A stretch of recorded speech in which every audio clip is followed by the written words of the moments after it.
morning. Good morning. Good morning, Good nephew. How morning. you doing? I am doing amazing. How are you doing, Auntie? Amazing times two. Amazing times too. Hey, can't knock it. That's awesome. That's awesome. Full of energy, full of gratefulness. Just happy to be here. Happy to be alive. Happy to share this information this morning, and in the sense, fellowship with those who want to come and join the show today. Amen. Amen. Amen. For the people in the back, right? Right. For the people in the back. For the people in the back. This one is a continuation. It's for you. This one is for you. So, nephew, let's just tell them how it went yesterday. I like to keep it real. So, we're going to be coming fresh today because we're going to be coming like nobody's business, right? Right, right, Did you get right, to see right. it? Did you Uh just take a yeah, I minute? did. I did. I think I got through the first paragraph in the passage. Um which is something that it's definitely something that we've touched on in a recent show. So I think it's going to be a good segue. I think if we do it correctly, we'll be able to cover both sides, both passages, part two, and transition into what is being said on April 2nd, since we're on April 2nd, day 62. Right, right. Because it when we dive into it, actually, when I was looking over, I thought this is yesterday. This is what you brought up about excellence and things like Mm-hmm. that yesterday, Mm-hmm. and it carried us right into April 2nd. So I sent nephew a message just saying when you're going to be basically blown away because it's what he said. Many of the things that he said in the perspective that he brought yesterday, today is speaking about. So let's get the good mornings. Good morning, Miss Brenda Davis. She's already in and ready for her daily motivation. Thank you and good morning, Brenda Davis. You are such a trooper. Thank you, and I'm so looking forward to hearing what how this book is blessing you and just showing up in your life when we get lunch or dinner plans. So I'm going to turn it over to you. If what I'd like to do before we start is, and I'll read it. I want to Mm-hmm. read the back of the book and just make sure people know why we're here, what we're doing, what we're looking to receive from this, based on why it was written, how it was written, and the perspective from those who have taken the time to embrace it. So we've been rocking. This is day 62, Daily Motivations for African American Success. Is it a book? It is a book written by Dennis Kimbro. So Daily Motivations for African American Success will help you focus on the thoughts, attitudes, and deeds that will lead you to the achievement of your true goals. In 365 short but powerful motivations, one for each day of the year, Dennis Kimbro, he's also, I'll say, the author of the popular Think and Grow Rich, a Black Choice, leads us to discover how to use the present moment and our own gifts to transcend labels, cultivate positive attitude, become wise enough to know when to say yes, but also when to say no, and when to look inward for answers to life's challenges. Each motivation begins with words of wisdom from such distinguished and celebrated African Americans, such as, but certainly not limited to, Malcolm X, Marion Wright Elderman, Whoopi Goldberg, Charlene Hunter Galt, Bill Cosby, Carl Rowan, and hundreds of others. This treasure trove of practical inspiration will give you fresh encouragement. Let me say that again. This treasure trove of practical inspiration will give you fresh encouragement. Don't we need that every day of the year? Every day, every day. Will last a lifetime. And that's what we need. Things poured into us and things that inspire us that will last a lifetime. That's what changes your life. That's what promotes excellence within you, no matter what you do. So, Black Enterprise says each affirmation in this valuable and thought provoking book takes only a few minutes to read, but is worthy of more time for your contemplation. All right. So, that is it. That's the book summed up. Nephew, I'm going to turn it over to you. Yes, ma'am. Yes, ma'am. So, ladies and gentlemen, today we're just going to go back through just a small snippet and a small bringing to conclusion with some education from yesterday's passage on day 61, which was April 1st. And then we will be transitioning into April 2nd, which is day 62. The importance of us taking a moment to really divulge and with intentionality spend some time talking about what day 61 um was about. The topic, what we read on April 1st, is to make sure that we have the foundation for change. A lot of times stuff doesn't click until you're educated. You have a problem until you have more information. And so our hopes is to bring forth more information and to really talk to the black folks in the back. We're not talking to the ones that are sitting on the front pew or on the front row of the seminar. We're talking to the black folks that are seated in the back, or maybe they didn't even make it to the event itself to receive that information. So we have something for you today. And then we have some more information for those of you who have a little bit of knowledge and who call yourself a little bit of woke. And we can never be woke enough, is what I would say. We can never have enough information about where we have come from, what we have overcame, and where we need to go. It puts a high level of importance on it, and it puts more of an emphasis on what we have to keep fighting for and what we shouldn't lose sight of. So yesterday's topic was, what color is your parachute? And the affirmation for the topic was, I will dedicate myself to being a lifelong learner. I would dedicate myself to being a lifelong learner. And essentially, the perspective that was given is, why is it so important? Because of this book that David Kimbro, in regards to daily affirmations for African American success, is for us by us. It's for us by us. So when you were taking that perspective, Auntie, some of the things that we don't quite grasp, but we don't quite attach ourselves to, is because we are educated in that area. We're sometimes stubborn based on our experiences, and we think our experiences are enough information to guide us through the life that we want to live, but without being able to cultivate our skill set and without being able to learn a new skill set, or learn another side of a different business, we oftentimes don't use all of our talents. And like most pastors say, and most people know, the quote that, or the saying, that the richest place in the world is in a cemetery. That people die on full instead of dying on E. And so they never exhaust all of the talents, all of the gifts, Mhm. all of the books, all of the businesses, all of the tutelage, all of the value that they have to give back to one another. They never exhaust it, and they never even exhaust it for themselves. So they don't even get a chance to experience the fullness of themselves for themselves, because they are unwilling to do this one thing. And Dennis laid it so plainly: learn, Learn. learn, just learn at all times, no matter if you're 6 or 60, as he said, just learn. So when we think about the parachute is a analogy, or it is it's symbolic for the different elements of things that we need to learn in order to catch ourselves before we fall, in order to catch ourselves when we need that additional piece of information. So that was a little bit of a synopsis of yesterday's reading of yesterday's passage, but I'm going to tell you why this morning, before we transition into day 62 on April 2nd, which is today. I'm going to tell you why it's so important for us to learn, because I'm going to tell you how hard it was for us to learn before we were given the opportunity to even have educational institutions, before we were seen as somewhat equal from a standpoint of needing higher education, or being given land grants to be able to open up institutions for our historically black colleges and universities, and how hard it was to assimilate or desegregate schools that were in better conditions, that had better books, that had better teachers, in the sense of, oh, they're being paid more. They were not being exhausted of resources and energy and effort, and having to take on and wear so many hats.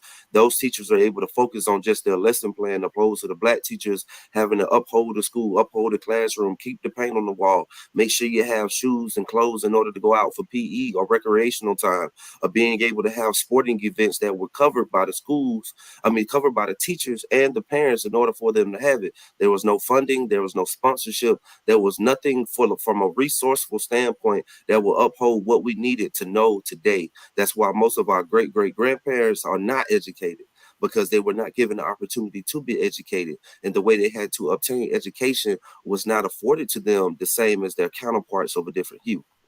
So, with that Nephew, being said, may I go ahead. throw in something really quick? Because I saw something yesterday, and I'm hoping. Well, I guess this is timely because I will watch some programs, and it's on a whole nother day, like a year ago. Seriously, but there is something going on with funding for Black colleges and universities now, right? This is what I Hmm. saw in the news, something current. It So we're is. It still, is. in a sense, having to fight, and that's why it is so important for us to become educated. And the way I look at education is it is of understanding. You understand something to a point that you can go now do it with excellence like nobody's business, right? So don't get it confused because, like I said, if you're old, if you've missed it, still learn. Nephew picked this up and said, we all got this. Google. There's nothing you can't learn about and be efficient in and do it like nobody's business. I just wanted to make sure like we were fighting and we're still fighting. It's just a different Hmm. fight. And to Same your devil, different fight. same spirit, Same it's the fight. same Yeah. spirit. Yes, yes. Um, to your point, Auntie. So I can't remember the initial school. I want to say it might have been a school in Virginia or North Carolina. I can't remember the initial school. I do know of the lawsuit that was filed by some students at FAMU. At FAMU, saying that they were marginalizing some of the educational opportunities that they have and the condition of where they were going to receive that education. I know that Mhm. one of the schools were FAMU within, and I think it happened within the latter part of 2022, earlier part of 2023 when that lawsuit was filed. But it was following suit of another lawsuit that was against the state, whatever state that was, in regards to the condition of that historically Black college and university and lack thereof funding. So yes, it's still the same fight. And this is where this fight stems from, ladies and gentlemen. So this education is for all of us, but mostly for the people in the back that take for granted what opportunities they have to learn, what opportunities they have to be educated. So real quick, Auntie, I'm just read a couple snippets from what I pulled this morning. Before the emancipation, the enslaved had to gain their education by snatching learning from forbidding fields. That's what it was called back during those times. It was called snatching learning from in forbidding fields. And so, just to give you an example, you mentioned Frederick Douglass yesterday, Auntie. Frederick Douglass himself, who mastered snatching learning from forbidding fields. He was a slave who learned how to read and write against the will of his masters, Right. and he would run away with himself by stealing some book, some literature from the master that was not meant for slaves, and he would go and secretly acquire literacy, religious beliefs, practical and intellectual ends. Like what he was doing is trying to build himself up, because during that time, a educated slave was a dangerous slave. During the time that we're in now, an educated Black man is a dangerous Black man. Just gonna throw that out there. It's just a play on words. Okay, it's just Mhm. it's just a play on words. We're talking about semantics here. So now, during that time, you got to think about it. Before there was, I would say, before there were Jim Crow laws who reinforced this anti-literacy. This is where that first stemmed from. Okay, so anti-literacy laws were targeting Black people that were older than you. I'm sorry, anti-literacy laws targeting Black people are older than the United States itself. The first law of its kind was the Slave Code, enacted in 1740 in a reaction to the Stono Slave Rebellion of 1739 in South Carolina.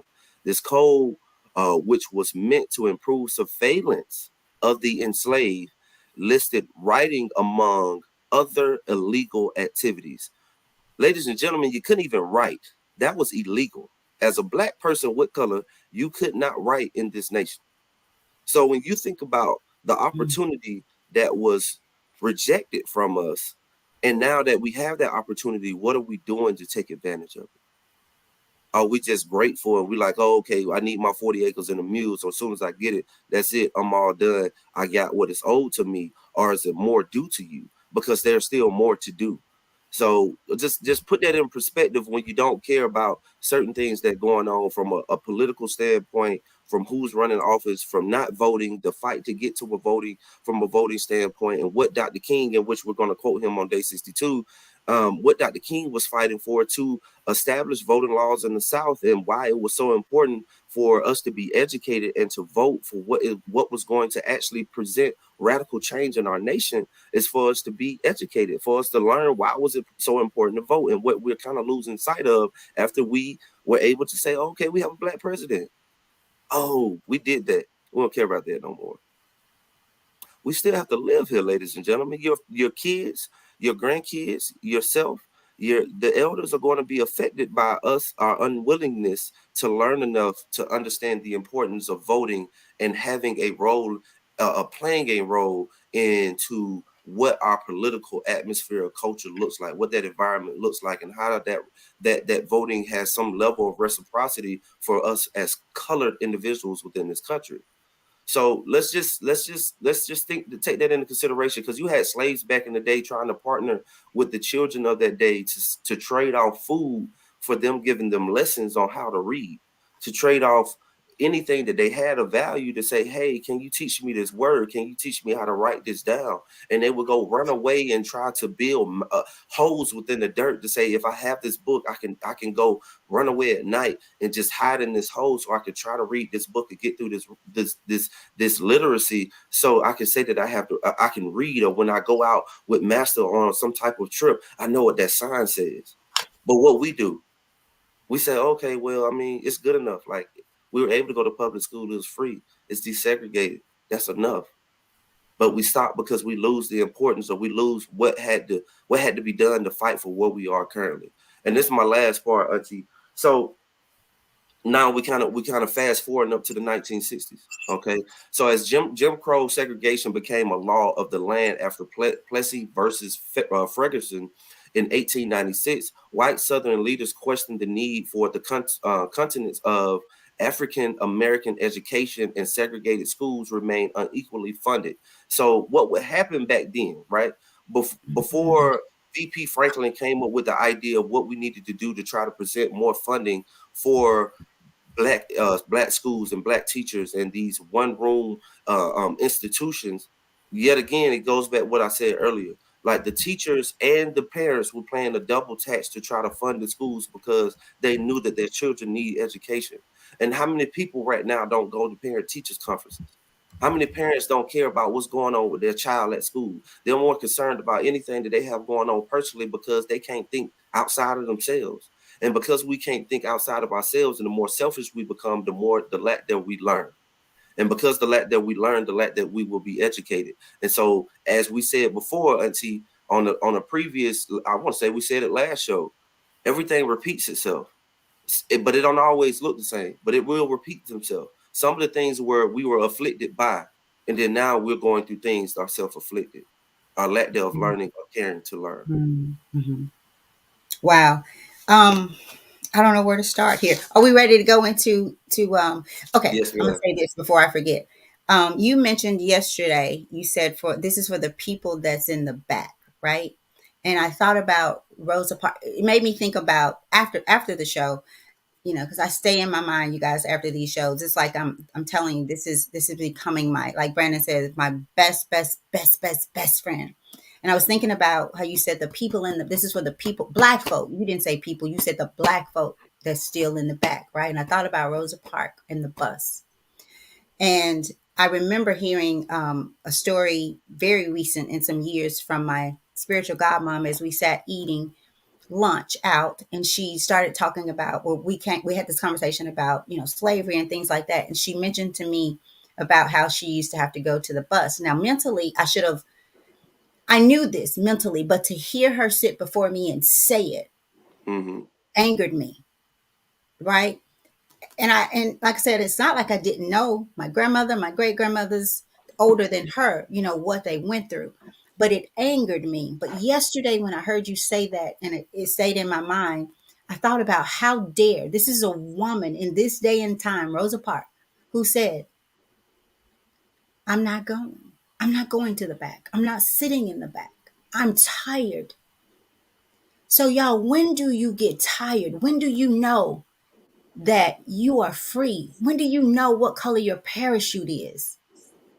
That was yesterday's topic. When do you decide that I'm going to learn because this is something that people died for me to have an opportunity to do? When are you going to go someplace? You mentioned about, maybe the people who ain't showing up. And I wanted to say, and they got tickets, Mm-hmm. free tickets to the show. They got tickets. They got tickets to this show, to this podcast, to this knowledge, which gives them an opportunity to learn. You also mentioned how people come into where you work and the directions are right there, but they won't read it. They don't want to think to do it. Come help me. And that's a mindset that, as I mentioned yesterday, that we might have bought on from being our ancestors being told what to do, when to do it, how to do it. You can't even learn. You can't Mm. read. I'm not going to let you read. You can't learn. You eat when I tell you to eat. You wake up when I tell you to wake up. You eat when I tell you to eat. And I've told the story of a mother whose daughter owned owned an insurance agency, owned, and she did not want to get her insurance from her daughter. Mm. And y'all don't be offended by this. She wanted to keep it with the white man. She trusted the white man better more than she trusted her daughter. That's the truth. That's the end of the story. Because how dare my daughter that I have a relationship with, we're not estranged. This Right. is not a estranged mother and daughter. How dare she gets to a point to own a state farm, doing well, running it well. So it's a mindset, y'all. It's Mm-hmm. a mindset. You got to get understanding. You got to know not to pick up the book bag when the plane going down. You got a parachute in the book bag. Smartest man in the world, he says, picks up the book bag. Are you picking up the book bag every day? You got a parachute sitting right there. Are you going outside walking and you got a car? You walking to 10, 20 miles and you got a car that works, not just because you want to walk for the exercise. Oh, I gotta walk. I gotta go to the back. What color is your parachute? Now let's do it like nobody's business. Let's transition. All right. So before we transition, just want to remind everyone that yesterday's affirmation is I will dedicate myself to lifelong learning. Do that. Even if like the word says, the things that are written of the past are to teach us. So if we're not learning from the past, we're destined to repeat it. And it won't even look the same. Sometimes it'll be, like I said before, it'll be self-inflicted because we're walking in ignorance opposed to taking what we've learned before to prevent it from being repeated in the same nature. So, April 2nd, today's passage topic is like nobody's business. Okay. And the quote is from, we all know him, we've all heard of him, Dr. Martin Luther King Jr. And the quote reads, if a man is called to be a street sweeper, he should sweep streets even as Michelangelo painted, or as Beethoven composed music, or as Shakespeare wrote poetry. He should sweep the streets so well all the hosts of heaven and earth will pause to Amen. say, here lived a great street sweeper who did his job well. Now, okay, I'm just gonna go into the passage because I'm just going to the passage because I know some folks are like, what? Street sweeper? I ain't sweeping no streets. But Anyway, they want the streets clean. but they want it clean, but they're not They willing want to the streets clean. sweep the streets. Come on, Right. man. Come on now. Somebody has to do it. Somebody has to do it. The passage is, there's a well worn story of a man who approached two sons who were laying bricks. He paused to ask each, what are you doing? The first laborer said, can't you see I'm laying bricks? He then walked over to the second bricklayer and asked, what are you doing? The workman looked off with a faraway mystic expression in his eyes and answered with pride, I am building a cathedral, one whose Mm. spires will reach heaven itself, a structure that is an important factor in the spiritual life of the community. Both were physically doing the same thing, but the first laborer was occupied with his present task, and the other was concerned with the ultimate goal. The quest for excellence gives dignity to a person and gives character to a business. It gives satisfaction to a customers. So long as you seek excellence and accept nothing less, your business will succeed like nobody's business. Hold on. So long as you seek excellence and accept nothing less, your business will succeed like nobody's business. As Dr. King recited in many of his sermons, if you can't be a tree on the top of the hill, be a shrub in the valley. But be the best little shrub by the side of the hill, by the side of the hill. Be a bush if you can't be a tree. If you can't be a highway, be a trail. If you can't be a sun, be a star. For it matters not the size you win or that you fail, but be the best at whatever you are.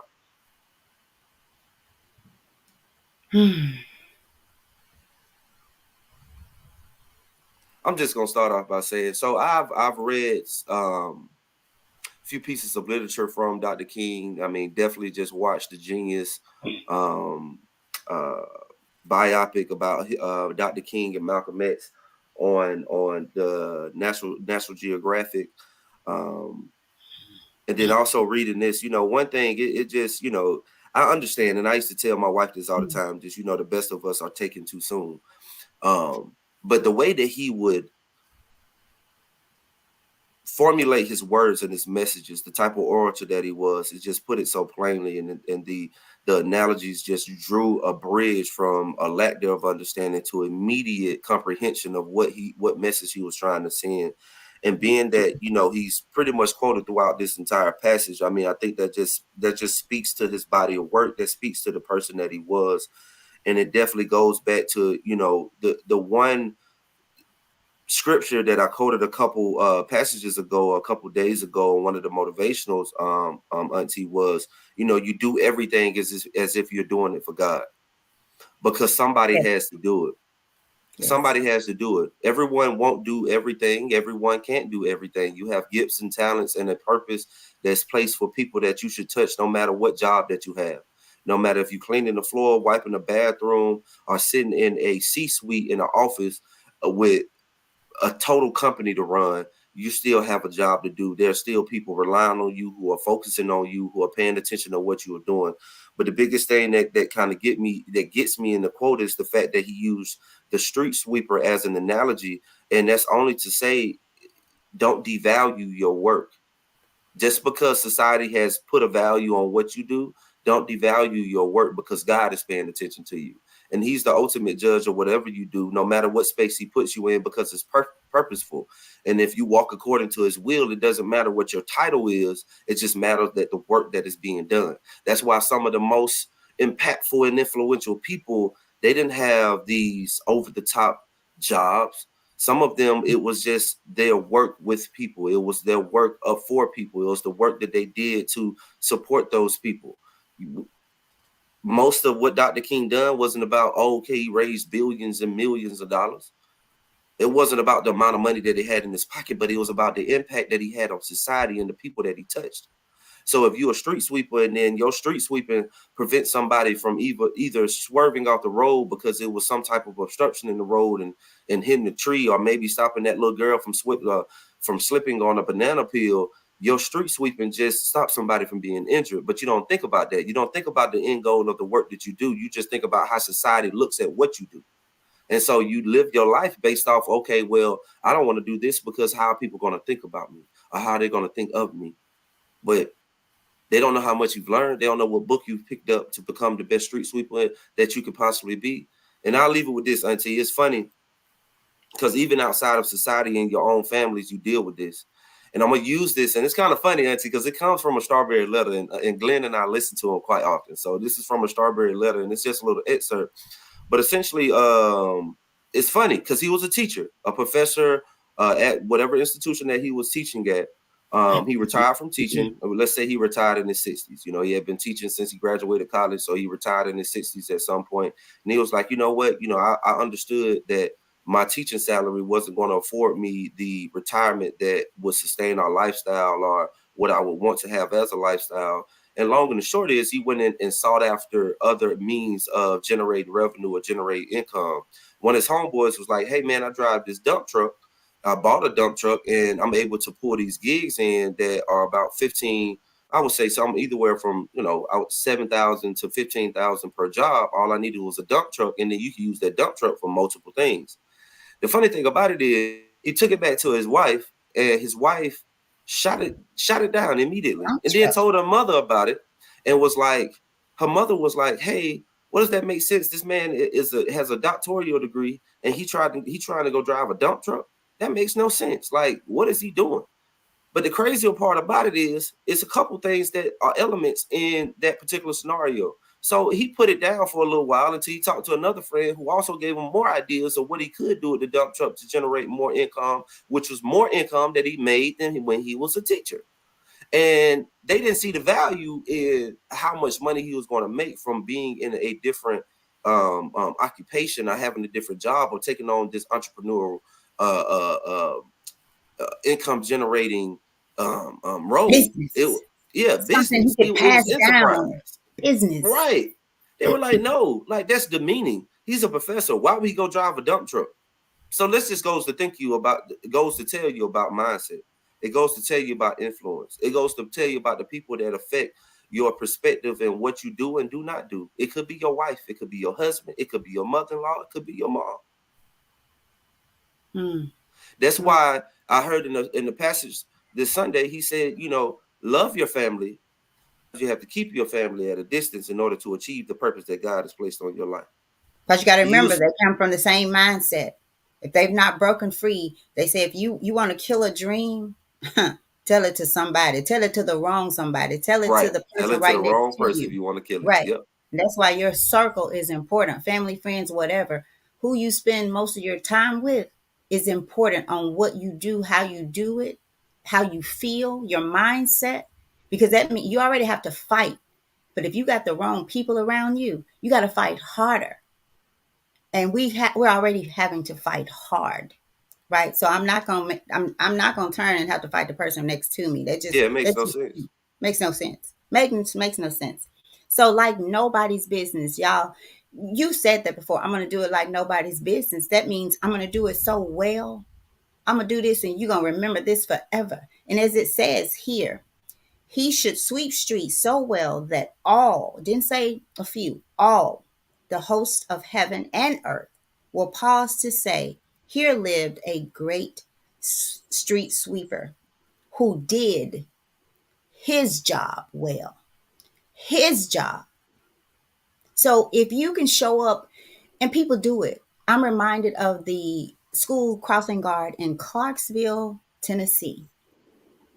Y'all, this man was known all over the city for the way he directed the cars and the students to the school.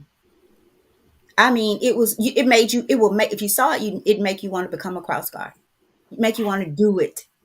It's like, man, he's doing it. And so I want to go back. You said a few things. The best are taken too soon. I truly believe that God allows some people to get to their best, be the best versions of themselves, while some of us will miss it. And then he Mm-hmm. will take them in hopes that you will learn, that you will miss them to the point that you will see what you missed in them and change. But that only lasts a little while too, right? Mm-hmm. Because we don't learn. You also said the graveyard is rich. I thought about this. That means in what you said that a lot of people are there full when we should be on Mm-hmm. E, Mm-hmm. right? And I said, if you're gonna run out of gas, get to the driveway of your house. Get to your house. I'm not going to Right. say to the gas station because you may have ran out because you didn't have money. So if you're gonna run out at home. And at home, y'all, is empty. And that's with God. When you're getting ready to go on, be empty. Run out of gas as you're leaving this world, right? So at home, get to your house if you're gonna run out of gas. Um, like nobody's business. Y'all, whatever we do, if you look at your life as I'm a servant, Mm-hmm. I'm not doing this for the person who's going to sign my check. I'm not doing it for payroll. I'm not doing it for my manager. And this has helped me so much. And y'all have heard this if you've been rocking with us. Wherever I go, whatever I do, I'm on an assignment. So I don't get to go. I don't get to choose when I go. I don't even get to choose when I leave.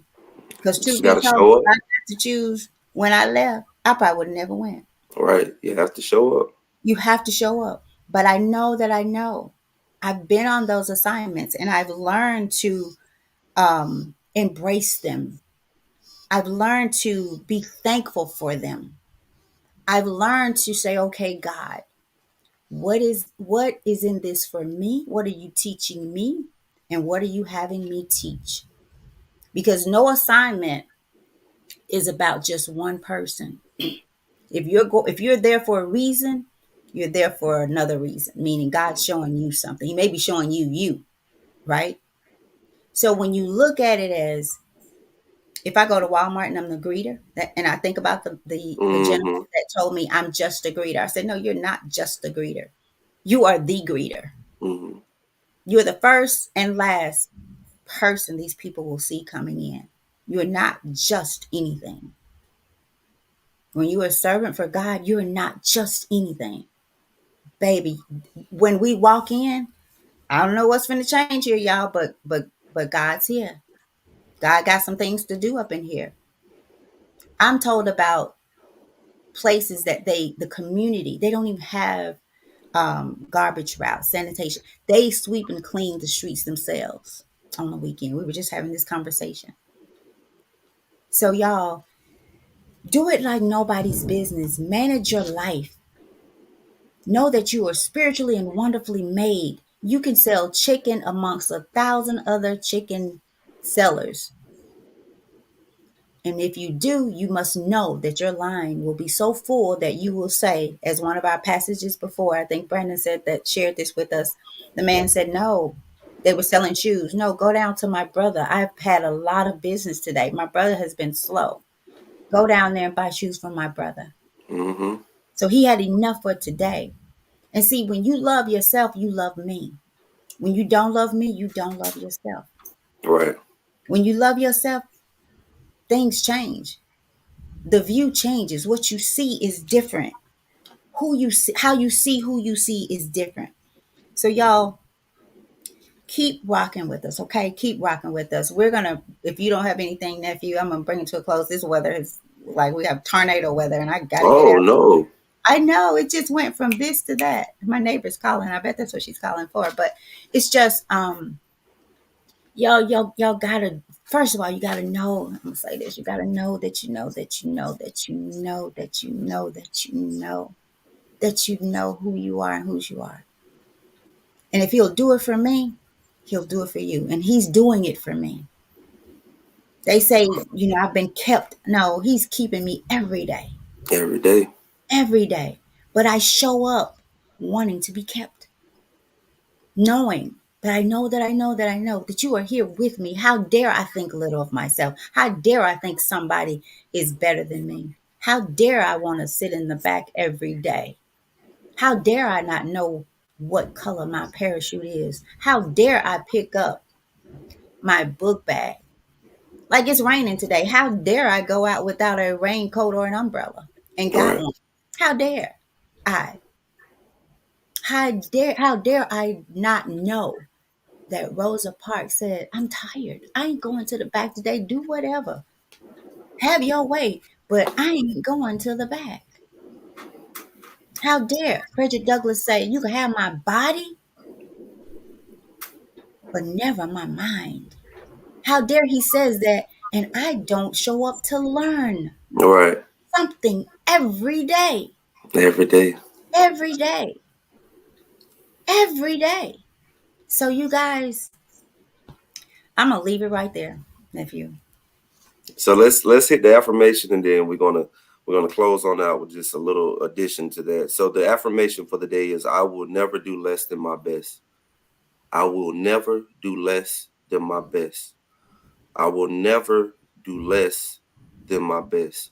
Now, this illustration, we're talking about a street sweeper that Dr. King has been quoted and mentioning, and it's a well-known quote that has been used throughout time. But when you think about doing your best, somebody's depending on you. If you aren't depending on you to do your best because you owe it to yourself, then do it for the person that's paying attention to you, because they're looking at your example, they're looking at your representation. You are an idol, you are a star in their mind, and you don't even know it.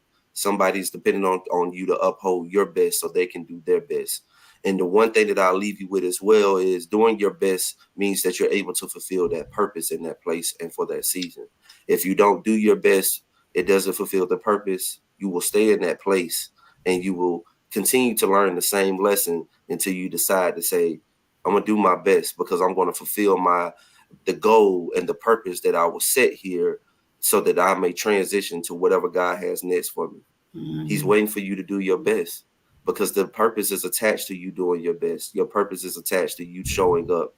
So whether you're a street sweeper, whether you're a teacher, whether you're a janitor, whether you're a admiral in the Navy, whether you're a captain in the Army, it doesn't, whether you're the president of the United States or maybe just a manager or maybe you're running your own business.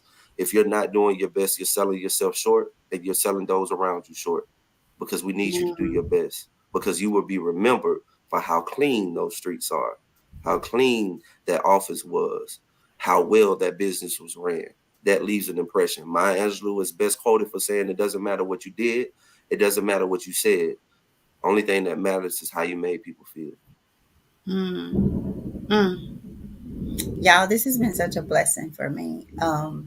And certainly as I see Brenda Davis's comment, and I'm going to put it out there, because as I've already started Googling about some things that that I realize that I need to know more about my history. I'm not too old to learn more, and I want to know more. I was digging, trying to learn more about my great grandpa Charles Dudley, right? After leaving my family reunion, I want to know, like, when was his birthday?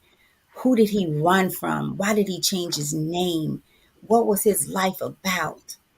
You know, we have young men and women Oh mm, wow. who will never know, who do not know their fathers. And y'all, this I'm gonna stop here because we'll go on a whole nother subject.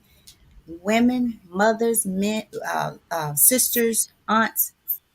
If we don't start promoting our men, if we don't start praying for them in the closets and giving over to them the ability to be the head of their houses and their families, we're going to keep going down this road.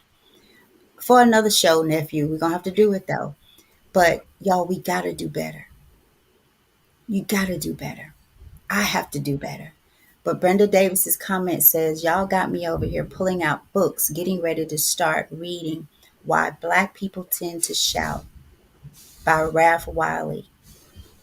So I haven't heard of that one, Right. but We need to look that one up. need to look that one up. So there we go. We even talked about at my family reunion why we still do this when we're leaving the church. Do y'all know where that came from? Don't have to answer it here, but we tip out Hmm. hunchback, going out of the church. Does anybody know where that stemmed from? Where that arrived from? Do you know, Little Will? I don't, but I answer has my wife says a lot of stuff that we do in our culture, and she literally every time, and it's a running joke, but it's not funny. It's Exiting the funny. slave masters. That's what I heard. When you're leaving wherever the slave masters are, that's how you went out. That's what I was about to say. She that almost every response, and it's sad, but it's true. She will say probably because of slavery. That's her response. Yeah. So I'm gonna leave with learn. Know what color your parachute is. We should do a show about that, Auntie. Let's take all of our what would you call those gestures and quotes and certain phrases that derive from slavery. We'll be So surprised. so let me say, okay, off the air. I got to tell you something off Yeah, the air. All gotcha. right, y'all. This is so good, so good, so good. So I love you, nephew. Thank you for Love you too, rocking with Auntie. me in Brandon's absence. And Thank you for I the don't know, we might invitation. not let we might not let you go. I'll stick around. I'll definitely So, stick around. okay, so y'all, okay, that this is it. Y'all be great. Any words from you? Um, Other than what I close with, I just it's just vitally important that we do our best. You don't understand the assignment, we don't understand the purpose always, but there's a will and a way and a purpose for everything. There's a purpose for everything under the sun. So don't degrade, don't demean, don't remove value from why you are doing what you're doing. You don't know how it's going to reap reciprocity in the end. You don't know how many people it's going to touch.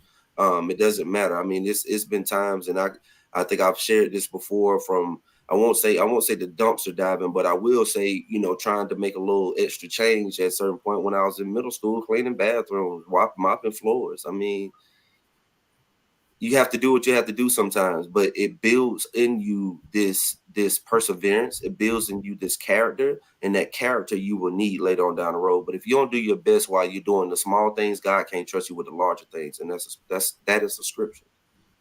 Yeah. You have to be trusted with the smaller things.